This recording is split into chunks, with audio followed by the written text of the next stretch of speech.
Hi, I'm Paul from the Studio Rats. I keep getting asked questions in the YouTube comments about what amplifier I'm using and what effects I'm using for specific videos. So what I thought I'd do today is to show you my studio setup and specifically my studio pedal board.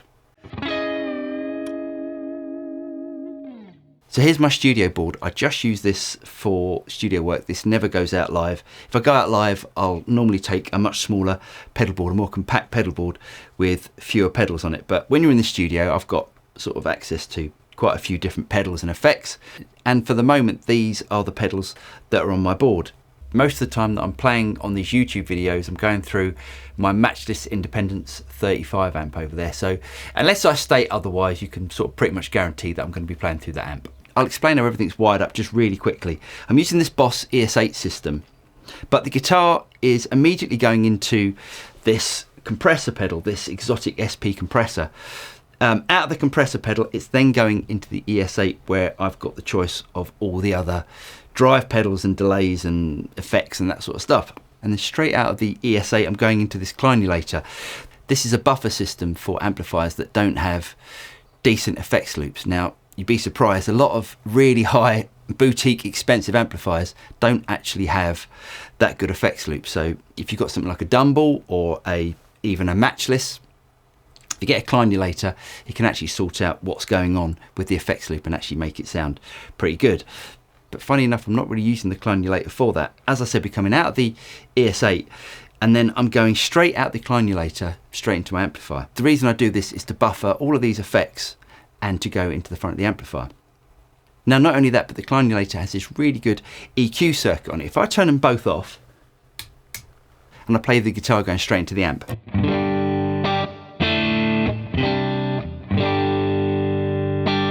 now that's a pretty good sound, but if I switch on my bright switches, I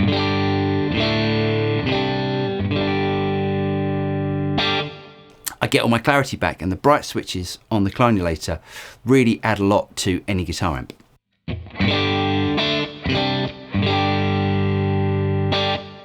Now I'm not going to go over this too much, but if I switch on pedal number 1, that's my wah-wah, which to be honest rarely gets used, but is there on my board just in case I do need it.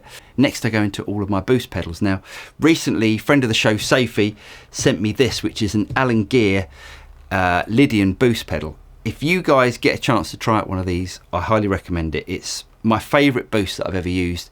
It's really transparent, but then it adds this clarity to your guitar signal, which personally I can't live without, and it's always on. So my guitar with it switched out sounds like this.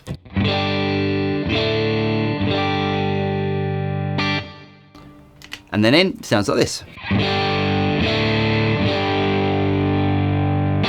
Now you'll hear that I'm driving it, but if I bring it all the way back and then switch it out, just by switching it in, it just adds this little bit of extra clarity. And just having on that tiny amount drives the amp in a really nice way.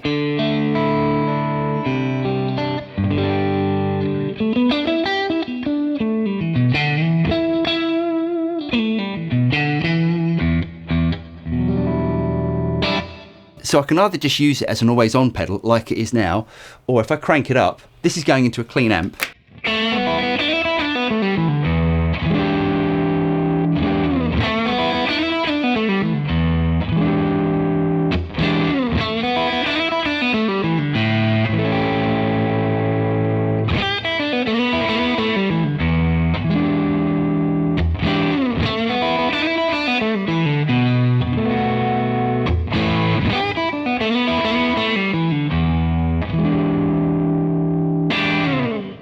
Now, if I crank it up full,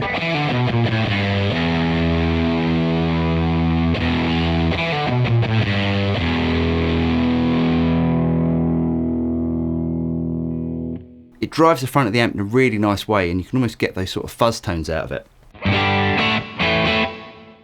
Take it out. Next in the chain, I've got the Steel String Clean Drive. This is a Vertex effects pedal. It sounds absolutely killer, and it's a Dumble-esque sort of sounding pedal. So again, my clean sound. And switch it in.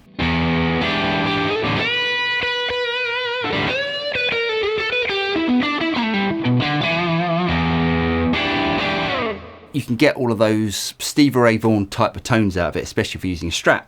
Next in the chain, I've got a Ryra clone pedal. Now this is basically a clone, but I don't use it in the way that a lot of people do use clones. I tend to use it in quite a sort of high drive mode. So again, clean sound.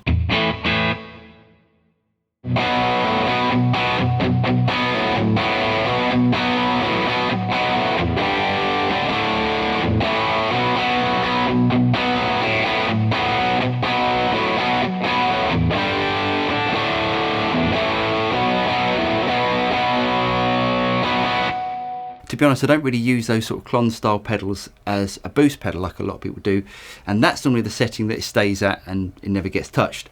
Next I've got the BB preamp. This is the Andy Timmins edition. This is a darker sounding drive, more of a sort of Marshall type sound.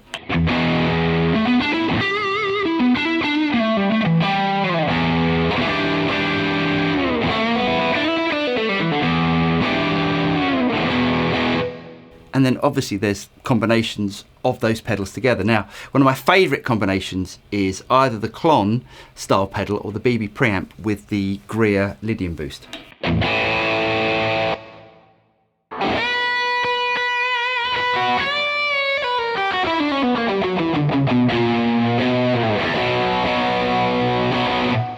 Next I've got my delay pedals. Now I've recently got the Boss Space Echo, the RE202, which not only is a great delay pedal, but it's a great boost pedal as well. And you can use it in a boost mode where you're using the preamp side of the pedal, like the old Space Echo big tape echo, and just use that for your drive sounds.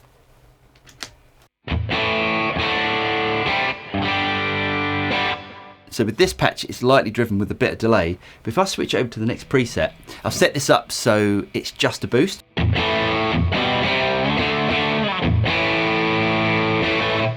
And lastly, we've got the Boss DD200, and I tend to use that for more of the atmospheric type delay sounds.